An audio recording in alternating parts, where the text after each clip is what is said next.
Ici James Robinson pour Sydney TV. Dans quelques instants va se dérouler une conférence sur les gaz à effet de serre, aussi appelée GES. Non mais tu peux partir s'il te plaît.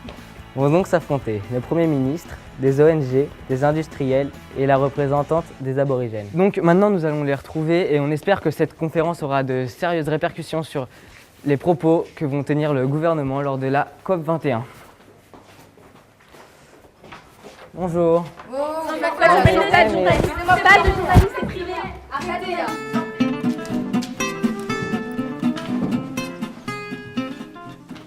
Alors bonjour à toutes et à tous et merci d'être présents à ce débat. Nous sommes ici pour parler de la position que nous allons adopter en vue de la COP21. Comme vous le savez, un des objectifs de mon gouvernement était de réorienter la politique environnementale. Donc sur ce point, nous avons mis en place un plan d'action direct, c'est-à-dire une politique d'incitation qui consiste à verser des subventions aux industries polluantes telles que Mesdames pour les pousser à limiter leurs gaz à effet de serre. Un fonds gouvernemental de 2,55 milliards de dollars est prévu dans les buts de réduire de 5% les émissions de CO2 pour 2020. 5%, mais c'est ridicule, il faudrait au moins arriver aux 50%. 50%, mais c'est totalement absurde et illusoire comme idée. Vous vous rendez compte que vous mettez en péril l'économie de votre propre pays. C'est ça. L'activité et la croissance économique de l'Australie dépendent de nos industries à nous.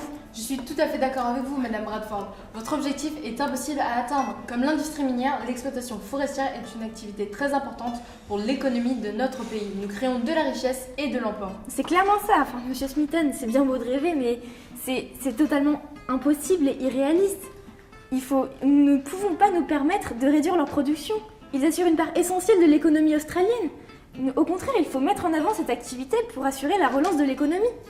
Il faut arrêter avec votre chantage économique. Vous savez très bien qu'en utilisant des technologies modernes et propres, vous pouvez arriver à une réduction supérieure à 5%, sans forcément ruiner votre entreprise et causer du chômage. Désolée, mais depuis des années, mon entreprise coupe de manière durable. Mais Ne c'est brûlons pas.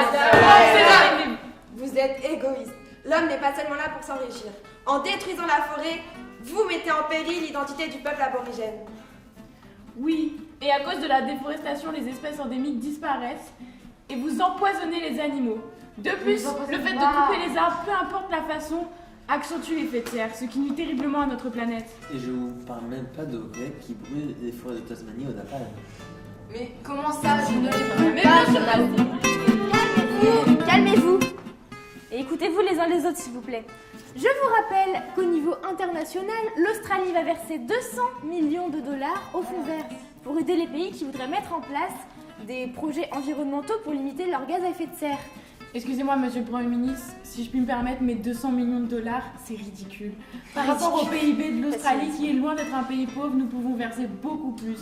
Même par rapport aux besoins mondiaux, 200 millions, ce n'est rien. S'il vous plaît, n'oubliez pas qu'au niveau national, l'Australie fait déjà des efforts avec la mise en place du plan d'action direct. Les subventions, c'est un moyen, c'est un très bon outil de politique climatique qui permet aux industries comme nous de pouvoir moins polluer. Enfin, c'est ce que vous voulez tous. C'est exactement ça. Mais vous voulez le retour de la taxe carbone.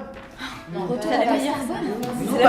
Si vous ne remettez pas la taxe carbone, nous allons agir, vous allez voir. La taxe carbone, c'est la goutte de charbon qui fait déborder la mine.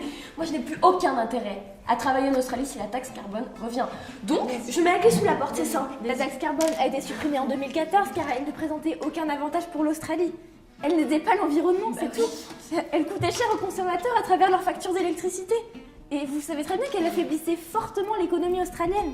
Donc, pour conclure, je voudrais vous rappeler que l'Australie fait autant d'efforts au niveau national qu'au niveau international. Le débat fait rage, mais il reste encore un peu de temps pour que l'Australie revienne en force avant la COP21. C'était James Robinson pour Sydney TV, à vous les studios.